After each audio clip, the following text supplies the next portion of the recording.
Good evening, everyone. We're live, I'm told. So, welcome to one of the final panels of the night. I'm Foil Papers. More importantly, the gentleman to my right is the one and only Jim Miller. Huge round of applause for Jim Miller. So, I think I can feel it. Yeah. Louder, folks, louder. He's got to hear it all the way in Vancouver. How are you doing over there? Hanging in there as best as can be. How are you doing? I'm doing all right. I'm hanging in there too. I think that's the best that can be said of everyone right now. You're in Boston right now? I am in Boston, yes. Nice. My sister lives out in that area, so you're in good company. All right, very cool. I'm usually down in Virginia, and driving up 8 hours on completely empty roads was really quite something. Like a zombie movie. It really was. With zombies. If someone had wanted to film a low-budget zombie film, that would have been the perfect time. Because no one's, except, that would be breaking the social distancing. I'm also being informed that you're on my left on everyone else's computer, so I'm going to point that way instead of that way. Anyway, for those folks who don't know you, which it should be no one, but there are some folks who are new to the fandom, new to the show, new to the con. Welcome to all the newbies. Yeah. Jim, would you mind introducing yourself and tell us all what you do or what you did on the show? What I did, yeah. I'm Big Jim Miller. I was the supervising series director on My Little Pony since halfway through season 5 through to the end of the series. But I've been on the series since season 1 as a storyboard artist, as a storyboard supervisor, as a co-director, so moving up the ranks. And so it would have started off for you back in sort of 2009, 2008, long before the first episode aired in 2010 for the rest of us. Yeah, it was probably early 2010, I think, for me, because I came on in the back half of season 1 doing some board stuff. So, before we knew that all of this was going to come out of the show. Long before. Do you remember what the first board you worked on was? What the first episode? Yeah, I worked on Cutie Chronicles. All right. Episode 123. Very cool indeed. Favorite part of that whole experience? I think the coolest thing was sort of confronting my own preconceived notions about what the show was, and sort of realizing it was much cooler and much more fun than I thought going in. I used to watch the old G1 version with my sister when it was her turn to watch cartoons on Saturday morning, and I was not a fan. So when people were gearing up to work on the show, we were like, oh, really? This is what's going to be at the studio now? But then we started seeing what they were doing. You see Lauren's designs, and you're like, oh, wow, that's actually very different and super appealing. And then you start seeing some of the animation coming in, and you're like, holy crap, that looks way nicer than it has any right to. So slowly, as you worked on it, you started to see like, this might be something more than average, maybe something even special. So that was kind of a cool process. Sorry, how did you first become attached to Pony as a project? How did it first sort of cross your desk? How did you get to the gig at the very beginning? Yeah, well, I previously I worked for 10 years at a studio in town called AKA Cartoon, where we made Ed, Edd and Eddy. And after that, I moved to DHX and was working on a few shows. But then right before Pony, I was working on Kid vs. Cat. And that show wrapped up its second season. And Jason Thiessen and Woody were the directors of My Little Pony. And I'd worked with Woody at AKA for 10 years.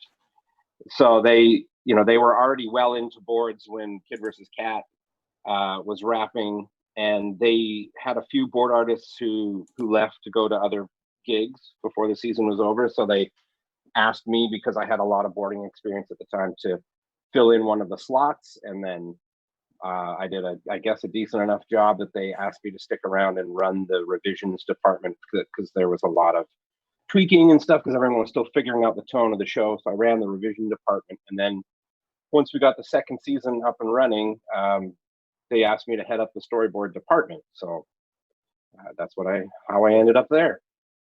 So you must have seen quite a lot of change in terms of the process of creating it becoming more streamlined and everyone getting into their groove as creators, hearing the voice actors really finding their characters. When did it all really click for you? You mentioned that you came into the show with preconceived notions, and then you started seeing stuff and getting the sense that it was going to be something bigger and better. But when was that one moment for you when you realized, hey, this is something really special? Well, I think in season 2, we all started to get a first taste of the fandom that was building up around the show. But I don't think I really appreciated everything, not just in the fandom, but the complexity and the sort of firing on all cylinders approach of the show until I was directing on season 4. I mean, I that's when I really got a taste of the whole process, not just the storyboard department. So we're, giving notes on scripts and going to voice records and sitting in on all the animation reviews and cutting episodes and all that stuff. So that was very eye-opening and made me really appreciate the skill at all levels, not just the storytelling level. Do you ever find that you miss the days of storyboarding, getting to focus more in one particular branch of production very, very deeply versus taking the whole broader picture, but maybe not delving as deeply into the different areas? Sometimes, yeah. I mean, one of the things on Pony, I did get to still do a fair amount of drawing, especially when I was reviewing boards. I actually like to draw out my revisions when I'm giving them back to board people because it's just an easier way for me to communicate. It's a little slow, and depending on your schedule, not always the most efficient use of time. But yeah, on the show I'm on now, it's a much faster paced schedule, so I don't have the opportunity to really do a lot of drawing. It's a lot of writing out notes and emails and meetings, and I do miss the freedom to be a little bit more, take a little bit more risks in terms of the storytelling and trying different things. When you're only doing boards, sort of the sky's the limit. You don't have to worry about budgets or all that kind of stuff. You can just do what's in your head, and it's not your circus, not your monkeys, until it is suddenly your circus. Exactly. And then now I have to be like, guys, we can't add that character because we all the designs behind or whatever. That kind of stuff's not as, it's important, but it's not as fun to sort of have to be the guy that says you can't do that for technical reasons or economic reasons or whatever. But you get a full sense of why those decisions were made, whereas before that you might have not really had appreciated the positions that the people who are sending down those decrees are in and why they have to make those choices. Right. And I think it's easier. Like, I remember when I was just boarding, even years before I was on Pony, and be like, man, I don't know why they do things that way. It seems stupid, and it makes things harder for us. And then you move up the ladder a little bit, and you're like, oh, there's a really decent reason why that happens, and it's not a fun reason, but I understand now. I may not agree with it, but I understand why. Now, you mentioned the show that you're working on now. What can you tell us about that, if anything? Unfortunately, not much. I'm not in a supervising director position. I sort of taken a back seat just to take some of that pressure off myself for a little bit and just be sort of the backup director on that, which is it was nice just to give myself a bit of breathing room and just focus on doing the work as opposed to having to have the final say on things. It's a show that hasn't been announced yet, so I can't really say what it is, but it is a continuation of an existing property. That's all I can say. Are you excited about it? Can you say that much? I mean, yes, I would hope that you would be. For the most part, yes. Yeah. I really like a lot of the Pony crew that I had a good time working with have come back, and it's always great to work with them. And we're moving into a Harmony pipeline, which is new to me. Like, we were using Flash for Pony, and now we're moving into Harmony. So it's really good to learn these new programs and the new process. We're doing boards in Storyboard Pro, which is very different from what we did on Pony. So having that opportunity to learn some new skills and new knowledge in terms of how things are moving in the industry is actually very helpful. And you pushed Flash right to its limits. Yeah, a lot of that I think was due to Jason and Woody setting that stuff up very, very early on. They're both, and Woody in particular was very much a Flash genius in making the program, like getting into the guts of the program and making it do things it's not supposed to, and being very meticulous about setting up the builds in a way that would make them you could sort of scale the difficulty on them.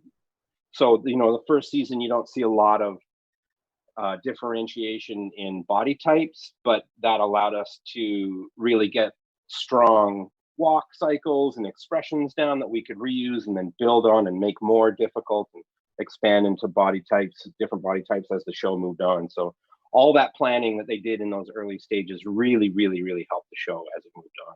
Now, do those techniques and pipelines correspond with those in the newer program you're using? You called it Harmony, or is it a different kind of approach? It's sort of so Flash is more, the best way to describe it, and this isn't a super accurate description, but it's a little bit more like moving around pieces of paper cutouts. And Harmony is a little bit more of a hybrid between that and hand-drawn animation. So there's a very heavy tech side, but it's a little easier to squash those pieces and distort them a little bit more to get more hand-drawn looking final looks to things. So yeah, and I'm still learning a lot about Harmony. We haven't even really hit the animation stage on this series I'm on now, and so I'm learning a little bit more every day. But it's nice, I assume, getting to grow and experience, as you said, new tools versus still working with one that you've been working on 10 years. The new challenges, the new experiences involved in mastering that new tool, that has to be exciting to you as an artist. Absolutely. I mean, one of the things when I started Pony, just before Pony, was when I was on Ed, Edd n Eddy, we did everything on paper.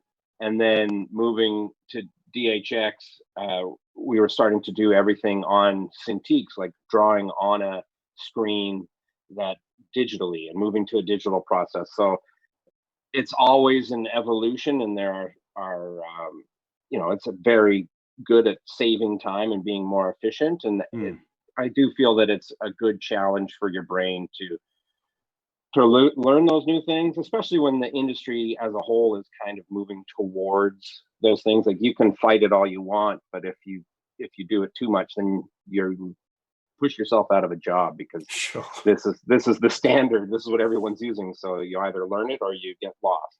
You can wave the flag for traditional hand-drawn animation all you like, but it's not going to land you the position that you want.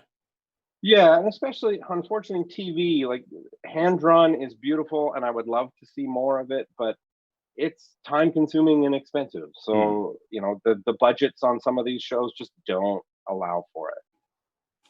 So we talked a little bit about the transition of tools and lessons that you learned as you moved up the ranks once you kind of saw the rationale behind decisions that used to get handed down to you. But what kind of experience or lesson would you say you learned over the years that you're going to take with you to your new position and your new projects? What's your takeaway from your 10 years on Pony? 10 plus years, I should say. Well, it's about just under 10, I think. Just under 10. 10 just minus years 10, then. Yeah, I think it would probably be 10 years right about now, I think. But I've been done with Pony since end of June last year was the last day. So what's the takeaway?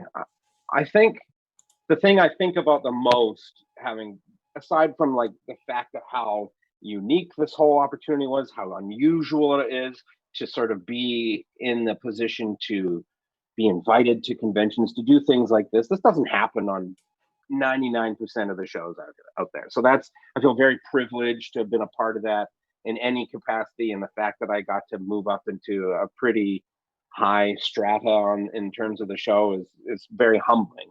But the thing I think about the most now that I'm sort of removed from it is how amazing and special that crew was, like from day one through to the end. And a lot of people came in and out over the years, and they were all so bloody talented and really trying to give their all to this show and make it special, and just embrace the philosophy of the show and apply that to their work ethic. And I know people have their reservations about certain aspects of the show or things they like or don't like, but at the end of the day, everyone worked really, really hard. Is there any kids on this stream? Because I'm going to curse, and I don't want to get in trouble. I think at this point in the They all worked evening, really fucking hard on the show. you And get one. I think to keep I it get one? PG-13, you get one Okay. F word. I Okay. think. Fair enough. Yeah, everyone worked really, really hard, and you didn't really ever have to ask them to work hard. They just did, and that's amazing and special. Like, I hope I can create that again or be a part of that, because I don't know how much of it was due to me, and it was a whole group thing. But to be a part of something like that again would be really, really unique. And I don't know if it's possible. So the big takeaway for you is knowing what kind of culture you value in making these projects, and what you want to kind of inculcate and create for future projects. Like there's people give you better work when you empower them and build them up, as opposed to cutting them down. And if you give them a little bit of ownership and embrace some of their ideas and give them room to try things, they work harder and give you a better product. And they're more accepting when you have to say, like, yeah, we can't do that, when you've given them some opportunities to try something else. So, and you got some beg pardon, sorry, go ahead. No, you go ahead. I was just going to mention that you got some I'm going to try formulating that again in English. You got some opportunities to branch out and try new things as well. You did a little bit of voice acting on the show. Did a little bit of voice acting, wrote lyrics for a song. I feel very fortunate that I got to try so many different things and have a deeper appreciation for how hard those individual jobs are. Like, when we're in the voice acting sessions and the voice actors are in the booth, and the directors and the producer and the engineer are on the other side, we're always making silly voices and more like this, ha ha ha, whatever. And it seems really easy. But then when you're on the other side and the microphone's in your face and everyone's looking at you and expecting you to deliver a performance, you become very aware of your body and how you're holding your mouth and all these things. And you realize that this is a very, very difficult skill to master. But I think one of the reasons it seems easy is because of those women and men are so effortlessly talented that they just make it seem easy. They're so damn good that they can make it look easy. Damn good. Yeah. Product of years and years of hard work and practice and experience. Working on so many different shows and just coming prepared and bringing their A game every time, but so natural and at ease with it that it just, it just seems to flow out of them like no problem. Like seeing Andrea and Ashley switch between characters in the same time, like not needing to take breaks between lines. They just effortlessly switch between them. It blows your mind. And then you start to take it for granted because you see it all the time. You're like, oh yeah, that's just the thing they do. And suddenly the scripts become very, very heavy on that. Yeah. So we've got some questions coming in. I am monitoring them in the chat. Should mention. Oh, where did it go? Yeah, one person was very, very touched that you made it and wanted to send their love to you in really the only way that they can, because their scope. They wanted to say that they have no idea who you are. Well, I don't know who he is either, so sending him non-existent hugs to strangers. The folks who don't know, we should probably mention that Scope's been your Viper handler at various conventions. A few times, yeah. I've known Scope from way back. We met at BronyCon for the first time in 2014, the only BronyCon I attended. Yeah, so it was 2014, and he was handling the autograph room and giving me a hard time because no one was in my lineup because it was a stacked convention. So we talked a lot at that time, and then he was my handler a few times at various conventions, and he likes to pretend he's a big grump, but he's a softie on the inside. But it sounds like, I'm seeing a lot of appreciation for you here. So notwithstanding the line situation there, it sounds like you have had some good interactions with fans. Fans really respond well to you. You respond well to fans. Absolutely. Coaster Brony would love to hear more about that. They'd love to hear what your sort of favorite fan interaction has been and so forth. I'm always amazed and touched when people share their personal journeys or how the show has impacted their lives, because that's something as entertainment creators you don't often get to experience. it's one thing to have someone send you a tweet say like, oh, the show saved my life, but then have someone in person tell you their story about it gave them the strength to leave an abusive relationship, or it helped them deal with substance abuse, or it made them decide to not kill themselves. Like, holy crap! Like, we make these things, and it seems kind of like a fun, silly. It's still work, but you're like, it's just a thing we do. It's really not that important. We're not saving lives like the doctors and nurses who are dealing with all the COVID stuff. We're not changing the world in any major way. We're just making a cartoon, and cartoons are inherently silly and they don't have any value. But then you go and you meet these people, and you're like, holy shit, they do have value. They do change lives. They do impact the world. And especially when I think the sincerity of the emotion and the lessons in the show is coming across. That, and even with the silly fart shows too, like, I think that they can help brighten someone's day that maybe is super dark to begin with. So having that opportunity to really connect with someone and feel that how important it is to you, it's very humbling, but it also reinvigorates. I think that's one of the reasons why I stayed on the show as long as I did, is because every time I would go to a con and meet people and interact with them, and it was amazing how the cons always seem to come at a time where I'm like, oh, work's dragging on, getting me down a little bit. And then I would go and get sort of re-energized about the show and its importance to people. And then be like, okay, I'm back for another round. I'm on my 7th wind or whatever moving forward. So that's interesting though. You drew more energy from those experiences than you did sort of, I mean, cons can be very overwhelming, especially if you're getting all of that attention, but you came away with it more energized than drained.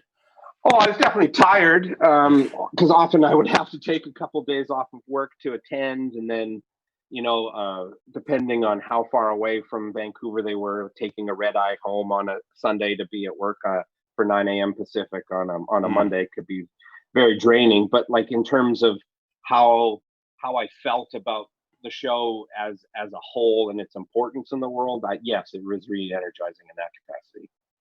Now, speaking of work and getting back there in time, how are you adjusting to working from home during this difficult time? It's odd. I'm very thankful that Wild Brain, that's what DHX is now called, has been so gracious and working so hard to set up over 700 people with their workstations at home so we can keep working.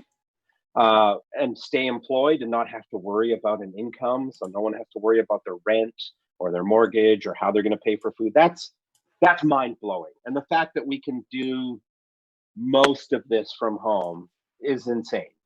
I mean, it's not ideal. It's not perfect. There's certain things that are getting shuffled around in terms of meetings and voice records. Like, obviously we can't go into the studio for that kind of stuff, but everyone's just really bent over backwards to make sure that can happen, and that's really amazing and special. But I'm working at my kitchen table, which is the most comfortable place, because my girlfriend has the setup in our little office area, and there's only room there for one computer. And we have, to be honest, she works in the industry as well, and we have different meetings, and we have to be on calls like this. And it's, to have us both in the same room would be counterproductive, and we'd always be turning around telling the other person to shut up. And so it's good in the sense that we sort of go to our different spots in our apartment and have a normal workday, close the door and pretend like we're in an office, and then don't see each other again till lunch or at the end of the day. So how are you finding it? Oh, goodness. Are you working from home?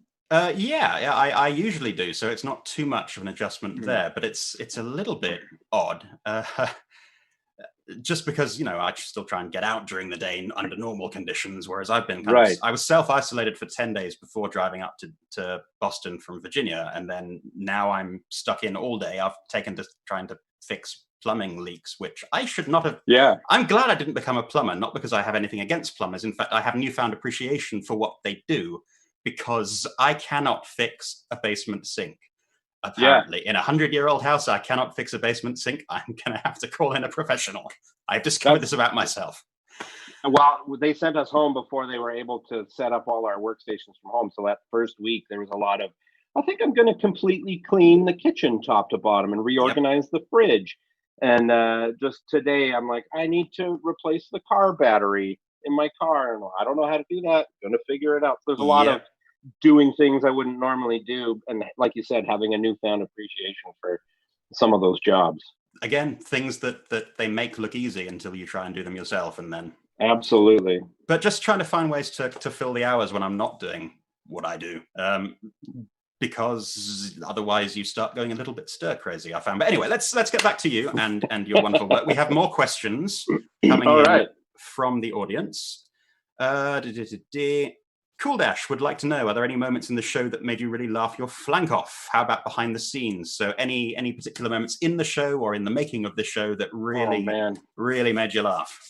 There's like over 200 episodes. There's so many. I mean, you know, Bulk Biceps came out of a storyboard meeting where we were just joking around. And, you know, I remember Raven Mollissey was pitching a sequence and we were saying, it was, I think it was Hurricane Fluttershy.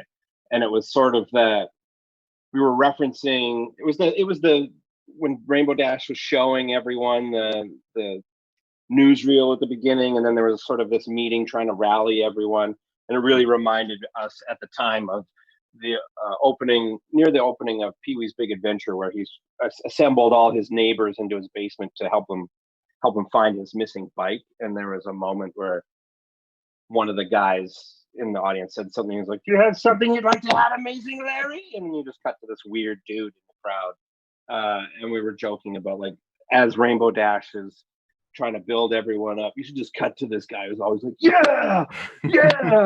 And then that became this whole thing. And then you know, Jason's like, let's put it in. So we designed this big bulky dude, and we're thinking, this will never fly. It's just funny for us. And of course it stays, and now he's got a name, and now he's been in multiple episodes, and people love him, and dedicated cosplayers for him. Yeah, exactly. Like, there's so many instances of these things that were just silly, what we thought were silly one-offs, and then come back bigger and better time after time. So I'm just going through some other questions. We've got some questions regarding criticism. Not specific criticism, but how you handle it as a creator when you're getting so much, when you have so much engagement with a fan community. Obviously, you're not going to please everyone all the time, nor should you try, because then it's impossible. Yeah. So how do you deal with that? Not just the great response you get, but sometimes the negative responses. How do you work with that? I think, I don't know that I'm particularly great at it, and I think some of my online interactions would prove that. I think I've put my foot in my mouth a few times, and I've lost my cool a few times, as I think anyone would. Not to say that I was justified in my reaction, but I think I understand in hindsight why I reacted the way I did. It can be very, very difficult depending on, like, I don't mind criticism if it's coming from a place of first of all, if it's not personal about me or the crew, I'm open to hearing it. And also, I'm open to criticism as long as there's no cussing and being rude. The difficult thing sometimes is especially in a format like Twitter, being able to explain properly, or at all, because sometimes my NDA would not permit me to say, here's why things are the way they are. Sure. You know, when someone wants things to be a certain way or thinks we should have done something differently, you can't always say, like, hey, we tried that, but Hasbro said no, or you know, whatever. There's any number of reasons why things are the way they are. You know, the board artist was sick and we had to swap out, you know, it wasn't necessarily the best person to do that job, or there was a problem with the animation, or we had computer issues, or, you know, like, those aren't fun answers. Sure, they're the truth. But you can't always get into that. But it also seems like I'm making excuses. So trying to find that balance is really difficult. The one thing that I've heard explained before, and I'm trying to do it, and I don't know that I'm very successful at it, is you kind of have to take all of the effluvious praise and the really harsh negativity stuff and jettison both and just look at what's in the middle, because the extremes are kind of irrelevant. These are people who are, the people who are always pleased. As much as it's great that they like it, they aren't really adding anything critically because they're just, I like it.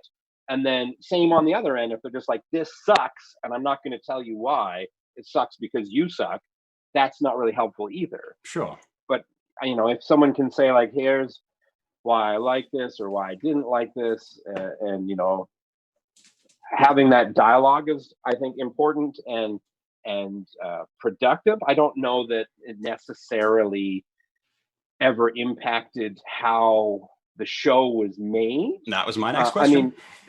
Because oftentimes we were so far ahead of what everyone was seeing that the opportunity to enact any suggestions or course correct any of that stuff was long past. And that's something that not everyone necessarily knows. Do you want to get into that just as a sort of sidebar? Sure. What the schedule is of production versus the schedule of it airing and us seeing it? Absolutely. Like, one of the things that kept coming up time and time again is people, and I think South Park is to blame for this, is they seem to think that in the week between the Saturday that an episode aired and the next Saturday that the next episode aired is when we made the show. But it actually takes about a year and a half per episode. So obviously those are all at staggered points in production. So while we're looking at scripts on one, we're at boards on another, and we're at animation on another, down this whole tier. So it can be very, very difficult. For example, the first story meeting we had for season 9 was August of 2017. And then the first episode of season 9 didn't air until I think like February, March of last year.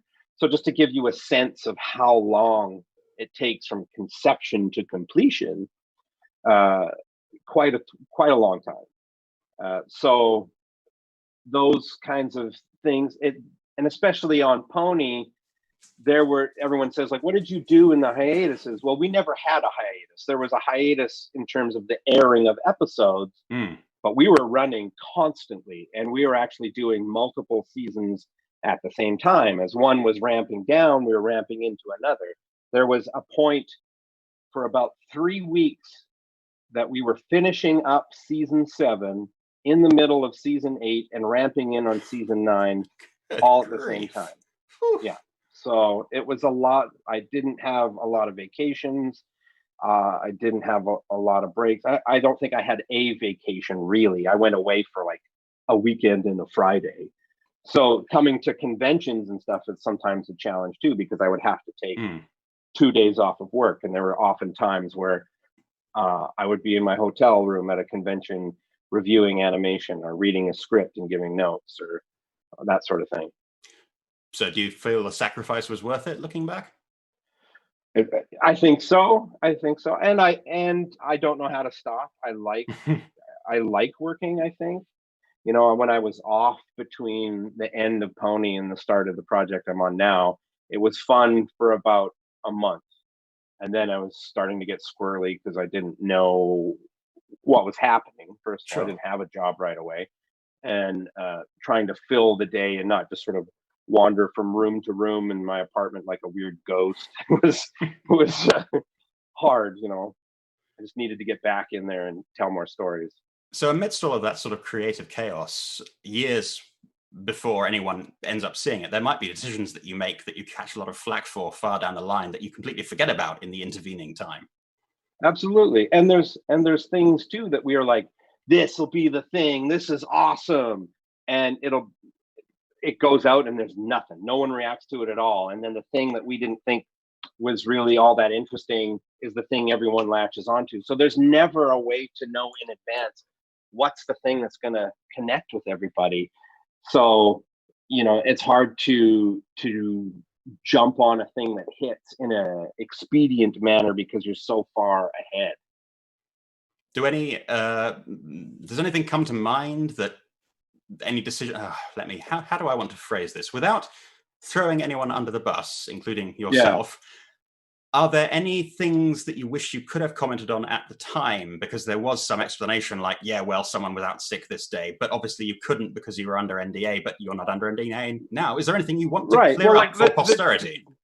The derpy stuff too, like, we didn't like that we had to take her out either. You know, it wasn't a decision that we were on board with, but we don't sign the checks. Hasbro owns this property. They say a thing. You can go like, hey, I think you're overreacting once. And then they go like, no, it's got to go out. It's like, okay, that's it. That's, you know, we have to take that out. Another thing was the whole cider versus juice thing that came up in, I think, season 6. Part of the problem with that was the network that was airing the show in the UK changed to a much more kid-focused network, and the fact that cider in the UK, as you well know, is typically alcoholic. They wanted us to change the terminology, so we literally had to go in and reanimate scenes over Christmas. One of the animators did it over Christmas. We had to pick up those. It was already done, some of those episodes. And we had to fight to not go in and open up old episodes and change it in old episodes, because it would have cost thousands upon thousands of dollars. So things like that, like, it would have been nice to say like, hey guys, here's what's going on. But also, it doesn't really matter. Like, no offense to the fandom, but it's not something they need to know. You know what I mean? Like, it doesn't affect how the show is made, really. It's how the sausage gets made. Right, and it's not really fun. Like, do you want to see us kill the pig? You know, I mean, like, some people do. Some people do. But it's not always pretty, right? And it sometimes changes how you appreciate the end product, because you become resentful of the roadblocks in the process.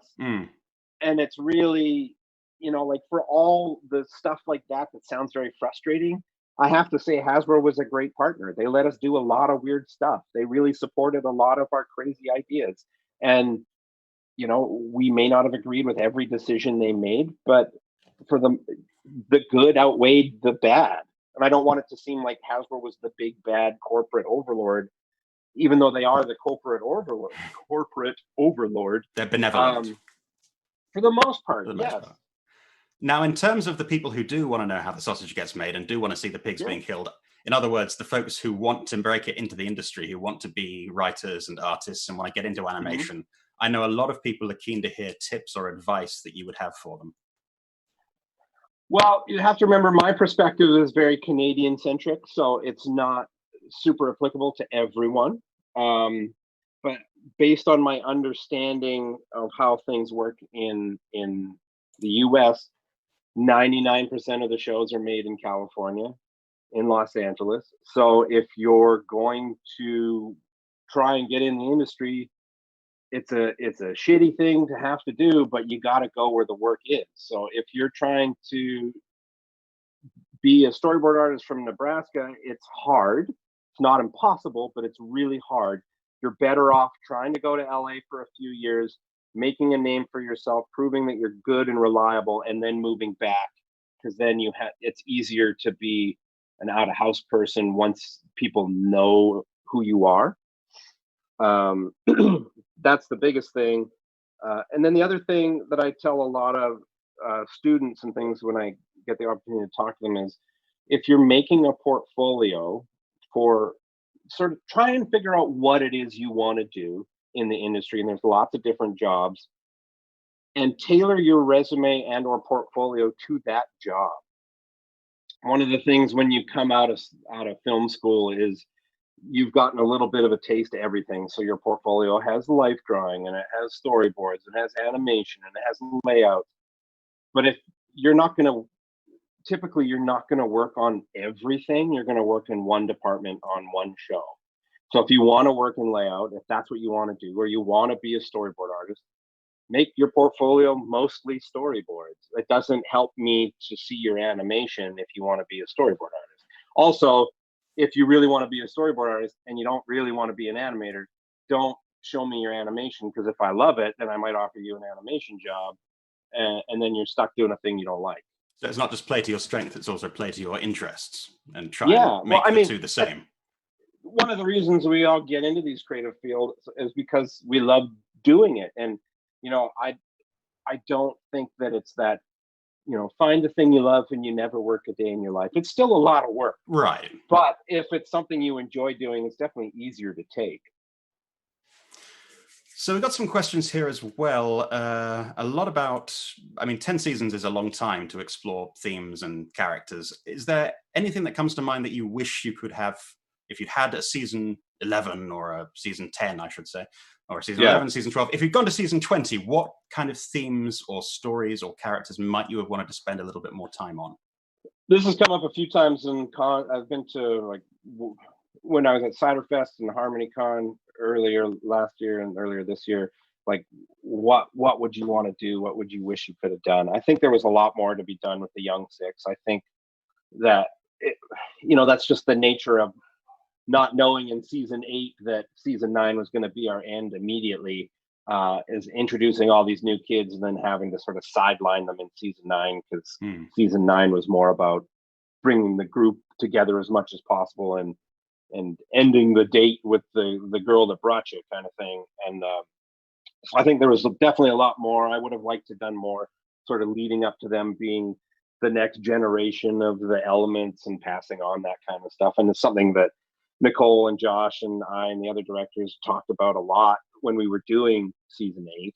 I think Zecora stuff definitely was something we pitched a few times, but we never quite landed on a thing that everyone was happy with.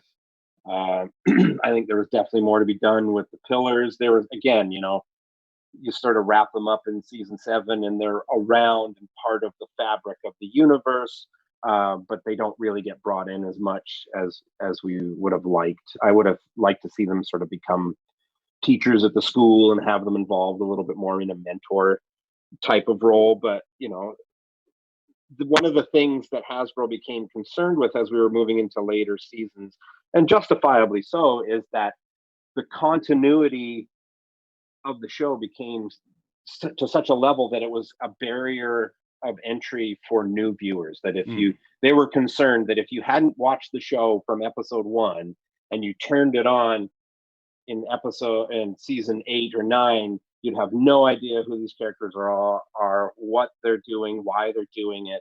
So that's why there was always these sort of slice of life, simple pairings, sometimes repeating lessons we've already learned, because they wanted to sort of make sure that there was still those episodes that you didn't need to bring a lot of extra knowledge to, and especially for the younger viewers. So the show wasn't really designed to have the level of sort of fantasy world continuity that it ended up having. That's something that we kind of inadvertently started building into it because we're all dorks working on it. And then we just really started leaning into it a lot in season 4 forward. Now, would you say that sort of despite the mandate coming down from Hasbro, would you say you were satisfied with how the last season went? Did you manage to get out?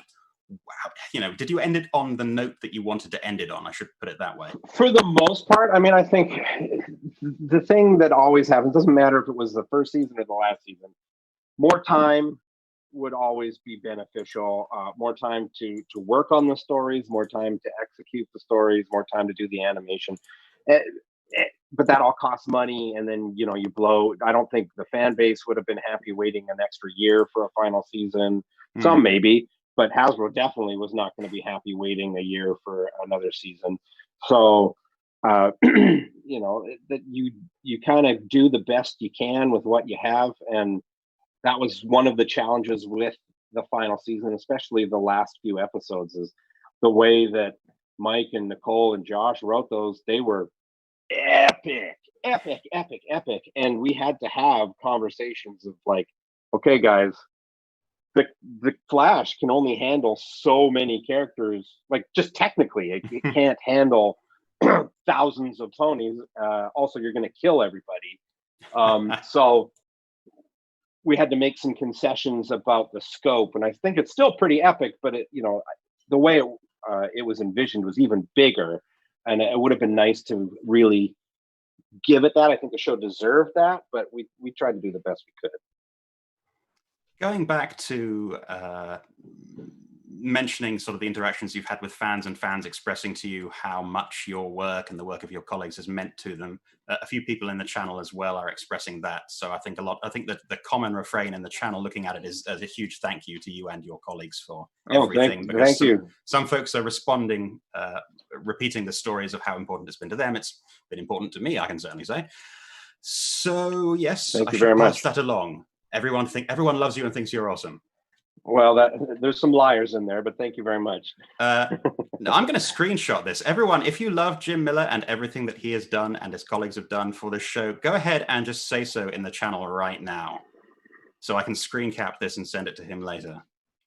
Meanwhile, I'm going to scroll through and find another few questions. We've actually got some people asking the Perennial Favorites. Oh, okay, that was interesting. That was Katrina. She just popped in for a second. Hello. Everyone said hi. So we've got some Perennial Favorite questions here, which is the favorites, favorite character, favorite episode, favorite this, that, and the other thing. What are your favorites when it comes to this show? Favorite of the main 6 is Applejack. Favorite secondary is it's a tie probably between Mod or Discord. Favorite episode, it's really hard to pick because the thing is that there's aspects of one that I like, and that, like the animation in this one was really good and the boarding in this one was really good, and you like them for different reasons.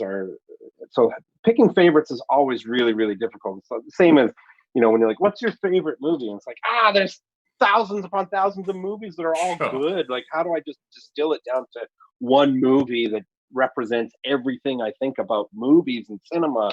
And 99% of the time, my answer is either Jaws or Raiders of the Lost Ark. But I also like weirder, esoteric indie films and all that. So it's really hard to distill it down to one thing.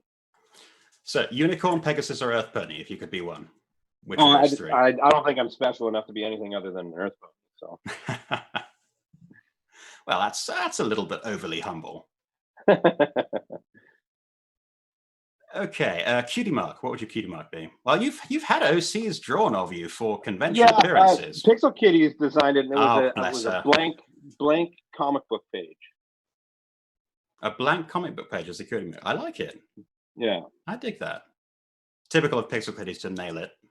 Yeah, and also it's small, so you don't want to put a lot of detail in it. It'll muddy the image, so that's why the panels are blank. I'm now scrolling through all of the love that's been expressed to you. So if folks have questions, please do get them in now. We've got about 7 minutes remaining before we need to turn it over for the next panel, which I believe is the concert is starting soon. Oh, wow. I could have that wrong. If folks check the website and the schedule on there if you need to. And if people haven't gone to the vendor hall and bought something to support, that's the whole reason this thing exists, and it's the whole reason why I agreed to be here, is to help support those people that were affected by the cancellation or postponement of other conventions. They rely on those things to live, to make their money. So if you can support them, if you're in a position to help financially and buy something super cool, then please do so. Even if it's just a keychain or something small, it'll make a world of difference. So please do that. Check out the vendors, go in there, support them. You can throw them money on Patreon, on Coffee. You can buy their merch. Also support conventions that have had to be cancelled or postponed. Charlie, actually, of Winnie City and the last MLP MSP and Perennial Favorites is in the channel and sending his best wishes. So thanks, buddy. Unfortunately, his upcoming convention got postponed. So if you can make it to that, folks, please do make it to that, because a lot of time and effort goes into those cons. Something I've seen is like when these conventions get canceled, if you can avoid asking for a refund, especially on some of these cons that sort of rely on this income to operate year after year, please don't ask for a refund if you can avoid asking for a refund, because the less money they have now means that that convention may not be able to come back the next year. So try and support them any way you can. Everyone who runs them, I've met so many con runners, and they all love doing the cons, and they all want to keep doing the cons. So try and support them any way you can. Got a question here from Golly asking if there were an Ed, and Eddie reboot, would you work on it if you were asked? Or is that portion? Are you that part of your life, that part of your career? Are you have you passed that? Is I it don't not know. something I mean, you feel you could benefit from to revisit?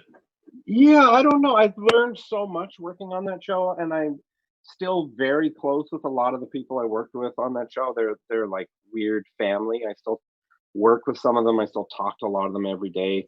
Um, I That show is so a part of the creator's brain that I wouldn't want to be involved with it if he wasn't cool with moving forward with it. So it would be really up to Danny Antonucci if that happened. And I don't know. I think it would be difficult for us to come back and work on it now with the experience we have, because a lot of us are directors or senior board artists and or moving up in their career, and to go back and just be a board artist and sort of be like, actually, when I was directing, here's how, it'd be a lot of potentially butting heads, but it'd be interesting. I don't know. I never say never. Got a question here of whether or not you have any MLP merch. I know that folks at conventions often give it to you. Is there anything that you've picked out for yourself that you just had to have? I got so many things given to me. I bought a few of the Funko vinyls when they were first coming out because they were pretty cool. I have most of them. They were on my desk at work for the entire run I was there. They may end up in a charity auction at some point. They're in the, because I think that there are people who will appreciate them more for the sort of history and the fact that they were in the room more than I will just having them. And maybe I'll choose one or two to keep as a sort of keepsakes. I still have every script from the entire run of the series in a box with notes and stuff on it. I don't know what'll happen to those. Maybe they'll end up in a charity auction. I don't know. Maybe if I'm really broke one day, maybe they'll end up on eBay. I don't know. We'll see. Oh, goodness. All right. So we are heading towards the end of this panel now. If people have questions that they want to ask you that I wasn't able to get to or work in, how can they contact you? Is it cool for them to shoot you questions on Twitter as long as they're respectful and appropriate and understanding that there are certain things you can't talk about? Yeah, absolutely. Like, I'm not going to shit talk anybody. I'm not going to throw anybody under the bus. So don't ask me like, who is the worst writer or any of that kind of stuff. I'm not going to comment on that kind of stuff. Well, he's not here to defend himself. So, okay. Exactly. So Larson. Sorry. But yeah, I mean, Twitter, you can send me a question whenever you want. I will do my best to get to you and respond. I try to respond to everyone as much as I can. It's hard some days, and especially since I still will be working between 9 and 6 at home, it's hard to find the time to answer stuff during the day. But if people send me questions on Twitter, I will do my best to answer them. And a question here that came up a couple of days ago, actually, when we knew that you would be joining us. And obviously, you're very, very busy at the moment. You've got tons of projects. But years from now, decades from now, when you have some time to sit down and write your memoirs, do you think you'd ever write a book about your time working on Friendship is Magic? Do you think you would ever want to sit down and just put it in narrative form, the whole story? I think it would be more interesting, because I think having one person's perspective on it is kind of biased, right? Like you just hear my version. I'm looking forward to maybe like 30, 40 years from now, someone messaging me and they're writing a book and want to get everyone's take on it, interviewing those of us that are still alive, and hopefully I'll still be alive, and get our takes on things and what it meant. And because I think it would be interesting for all of us to sort of, once we've had a bit more distance from it, what does it mean to us 20 years from now, 30 years from now? So any final thoughts, final words of wisdom, words of advice, anything you want to express to everyone who has tuned in, other than, yes, go and support the vendors? Please do that. I mean, I'm very honored that I got to be a part of this first, hopefully first of many online pony conventions. I hope everyone's safe and well and listening to doctors and scientists about staying inside as much as possible and washing your hands lots and doing all that. I mean, we all want this to be over and conventions and fun times to come back. And if we all just do the things that the smart people are telling us to do, those will be back sooner than later. So in terms of advice, I don't know, make your own rules. I'm not a good advice giver. So, but I'm always humbled that even though the show is over, people still want to talk to me and hear about my time on the show. So thank you very much, and thank you to you for being my moderator and helping me through the panel tonight. I really appreciate it. It's always great talking to you. No, my pleasure. It's always wonderful to talk to you, and thank you so much for sharing your time and your insight, and for being so accessible to the fandom and for coming out and supporting this interesting experiment in online conventioning, which seems to have gone very, very well. So good. I'm glad to hear it. We're going to leave it there. Everyone, the one and only Jim Miller, thank you so much for being here. Thanks, guys. I am going to turn it over now to the folks who are making this possible, the tech folks. They're going to want to get the room turned over for the next panel. Again, if you have more questions for Jim, you can approach him on Twitter. Thank you all very much for coming. Thank you for those who had questions that kept us going for this last hour. And do take care of yourselves. Be excellent to each other. Cheers. Good night, everybody. Good night.